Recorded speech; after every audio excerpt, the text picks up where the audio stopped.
देखिए, नागपुर की घटना बहुत ही दुर्भाग्यपूर्ण है, लेकिन इसके पीछे एक सुनियोजित साजिश है। लंबे समय से भारतीय जनता पार्टी वहां हिंसा फैलाने के लिए साजिश रच रही थी। एक चलन बन गया है बीजेपी का और बीजेपी से जुड़े संगठनों का।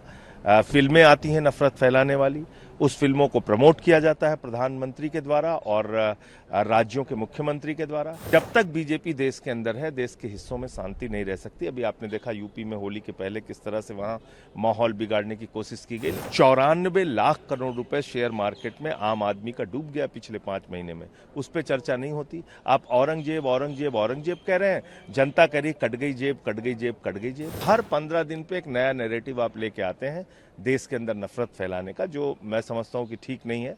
और इसी के कारण ये नागपुर की हिंसा हुई। एक सुनियोजित साजिश है जिसमें वहां के राज्य के मुख्यमंत्री खुद शामिल हैं। देखिए, नागपुर की घटना बहुत ही दुर्भाग्यपूर्ण है, लेकिन इसके पीछे एक सुनियोजित साजिश है। लंबे समय से भारतीय जनता पार्टी वहां हिंसा फैलाने के लिए साजिश रच रही थी और एक चलन बन गया है बीजेपी का और बीजेपी से जुड़े संगठनों का।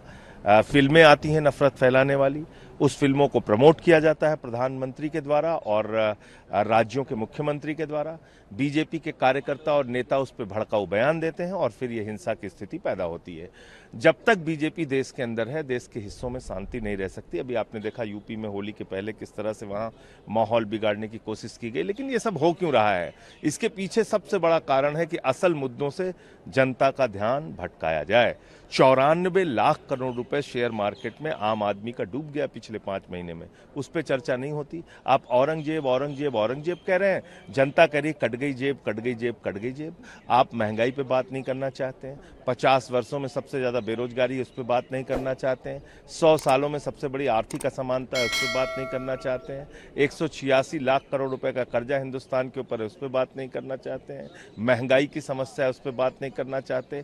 तो हर 15 दिन पे एक नया नैरेटिव आप लेके आते हैं देश के अंदर नफरत फैलाने का, जो मैं समझता हूं कि ठीक नहीं है। और इसी के कारण ये नागपुर की हिंसा हुई। एक सुनियोजित साजिश है जिसमें वहां के राज्य के मुख्यमंत्री खुद शामिल हैं। सर, वहाँ के जो सत्ता पक्ष है वो कह रहे हैं कि विपक्षी लोग चुनाव हार गए हैं, तो इस तरह के देखिए, मैं तो कह रहा हूं ना कि आप उसके सारे जो घटनाक्रम को अगर आप देखेंगे तो कब से ये प्रयास चल रहा है। बीजेपी के लोग और खुद मुख्यमंत्री कब से भड़काऊ बयान दे रहे हैं, तो ये तो ठीक नहीं है। अब मुख्यमंत्री कह रहे हैं संरक्षित करेंगे औरंगजेब के कबूतर।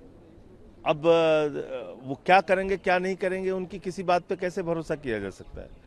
जब राज्य का मुख्यमंत्री खुद से भड़काऊ बयान देगा तो कहां पे शांति आएगी, बताइए आप।